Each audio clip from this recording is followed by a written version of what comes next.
গাধাকে সৃষ্টি করার পর তাকে বলা হলো সকাল থেকে সন্ধ্যা পর্যন্ত তাকে ক্লান্তিহীন পরিশ্রম করতে হবে, সারা জীবন তাকে পিঠে ভারী বোঝা বইতে হবে, খেতে পাবে শুধু ঘাস, আর তার মাথায় কোনো বুদ্ধি থাকবে না। তার আয়ু হবে 50 বছর। গাধা করজোড়ে সৃষ্টিকর্তাকে বলল, আমি এত বছর বাঁচতে চাই না, আমাকে 20 বছর আয়ু দেওয়া হোক। সৃষ্টিকর্তা সেটাই মঞ্জুর করলেন। কুকুরকে যখন সৃষ্টি করা হলো তখন তাকে বলা হলো যে সে হবে মানুষের সবচেয়ে বড় বন্ধু, কিন্তু সে খাবে মানুষের উচ্ছিষ্ট, এবং তার আয়ু হবে 30 বছর।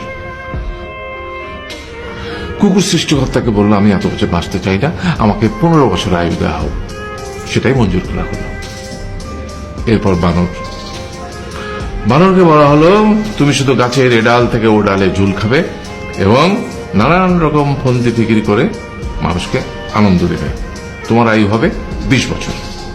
বানর বলল, আমি 20 বছর বাঁচতে চাই না, আমাকে 10 বছর দেওয়া হোক। সেটাই মঞ্জুর করা হলো। এবার এলো পুরুষ মানুষের পালা।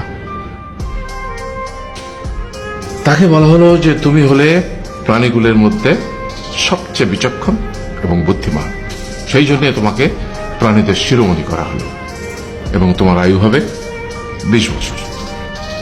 তখন পুরুষ মানুষ বলল, করজোড়ে বলল সৃষ্টিকর্তাকে যে 20 বছর আয়ু অত্যন্ত কম, হে প্রভু, আমাকে ওই গাধার সে যে 30 বছর আয়ু চায়নি সেটা আমাকে দেয়া হোক, ওই যে কুকুর 15 বছর ফিরিয়ে দিয়েছিল সেটাও আমাকে দেয়া হোক, আর যে বানর 10 বছর নেয়নি সেটাও আমাকে দেয়া হোক।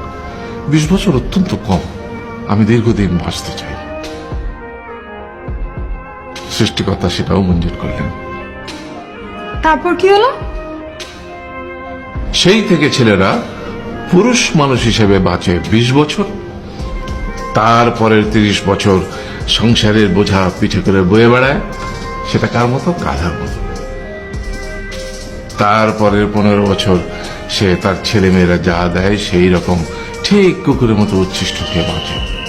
আর তারপরে বৃদ্ধ বয়সে ঠিক বানরের মতো, যেমন গাছের এডাল থেকে ওডাল ঝুল খায় বানর, তেমনি এই ছেলের বাড়ি থেকে ওই ছেলের বাড়ি, আর নানান রকম ফন্দি ফিকির করে তার নাতি নাতনিদের আনন্দ দেওয়ার চেষ্টা করে।